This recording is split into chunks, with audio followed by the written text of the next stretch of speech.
All right, people. I'm talking about Luke chapter 21, the rich man and the poor woman that gives an offering. And the poor woman gave more than a rich man. I know people find that very hard to grasp that concept. You understand? Like, how can that poor woman give more than a rich man? Easy. You see, I can put life like this. I can give you some life lessons. You understand? And this is not life lessons. It's actually scriptural lessons. You understand? If you got money, if you got funds, don't become pig-headed or big-headed. You're designed to help more. Let's say you got a family, and you know you make the most out of the family. You're up there in the six figures, high six-figure, mid-range, 200,000 a year, 175,000 a year. You know your family members over there working at McDonald's or Waffle House, but instead of trying to be all bigoted and high-minded, y'all want to throw a family reunion. Everybody else really cannot come together and make this happen. But you can make it happen with your own pocket. But no, you know how families are. Well, I'm not going to put all my money in.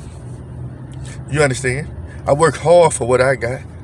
But you want a family reunion to take place, you can't expect the person that working at Waffle House to put it together. You can't expect the person that working at Walmart to put it together. But guess what? You can put it together. Why you won't? Because you're too busy trying to be the top echelon of the family. All high and mighty. You'll set it out every once in a while. But when you to do it for what counts. You understand? God is teaching me a lot of things, man. And I'm starting to realize why a lot of things don't happen. Why a lot of families don't come together. The people with the most in the family, they tend to distance themselves from who? The people with the less. And that's not how it should be. The people with the most supposed to be helping the people with less and not expecting nothing in return. You understand? Not expecting nothing in return. You understand? And you ever realize why the poor or the lower class people in the families tend to hang together? Because they'll help one another a little bit more. The people in the higher echelon seems to distance themselves because they're better now. They done worked hard for what they got, so they're better than everybody else. That's so much better. So much better. You understand? And they don't even see it. That's a problem. Do we not be overly righteous? Why destroy yourself? Why destroy yourself? To whom much is given, much is required. You understand? Much is required. If I'm a millionaire, if I want to throw a feast for my family members, I shouldn't expect anybody to bring anything. If I'm making more money than everybody, I shouldn't expect anybody to do anything. If I want to throw a trip for the family members, I should just pay for it. Yes, I'm teaching this. I'm teaching this today. Why a lot of family members don't come together? Because that's why the divide has begun. The upper class seem to stick together, and the poor seem to stick together. And it shouldn't be that way. It should not be that way.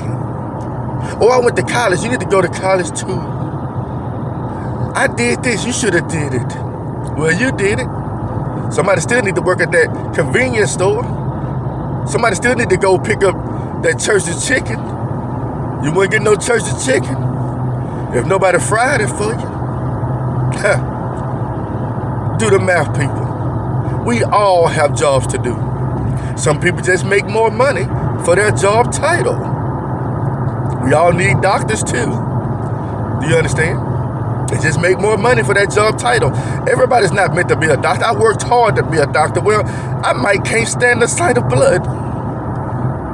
May not be meant for me to be a doctor and make what you make.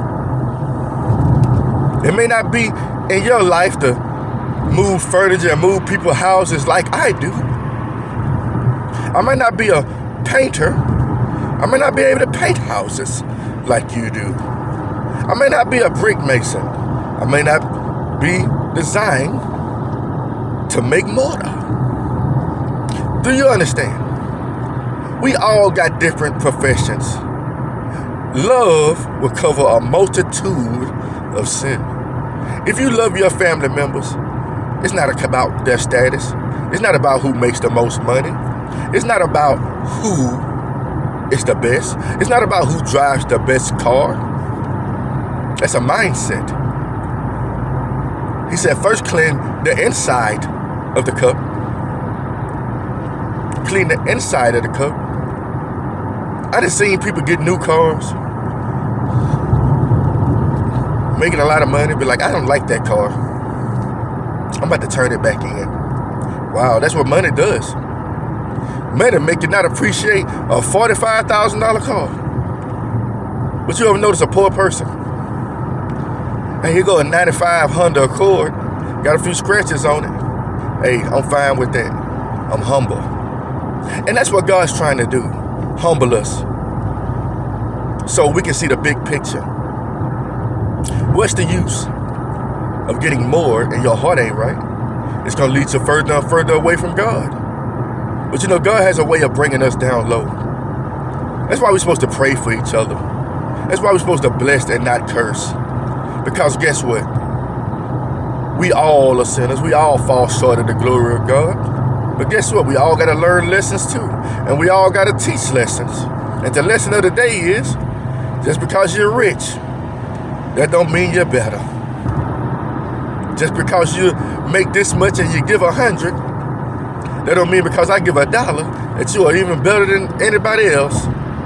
Because God knows the heart.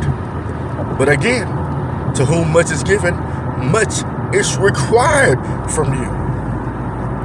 A lot of things ain't happening in your family members, or in your family, or in your lives, because of greed or status. You understand? You have to look at life like this. If God bless you with it, and you do the right thing with it, He's going to give you more. He's going to give you more. He's going to give you exactly what you need to do exactly what He wants you to do according to His will. Am I saying that some people who are rich are evil or not evil, and some are good? Yes, some are both. But I'm gonna give you a parable right quick, and this might step on a lot of people's toes. The wealth of the rich is stored up for the righteous, of the wicked. It's stored up for the righteous. Really think about that. Really think about that right there. One thing about riches, God is going to eventually make you help His people. Whether you want to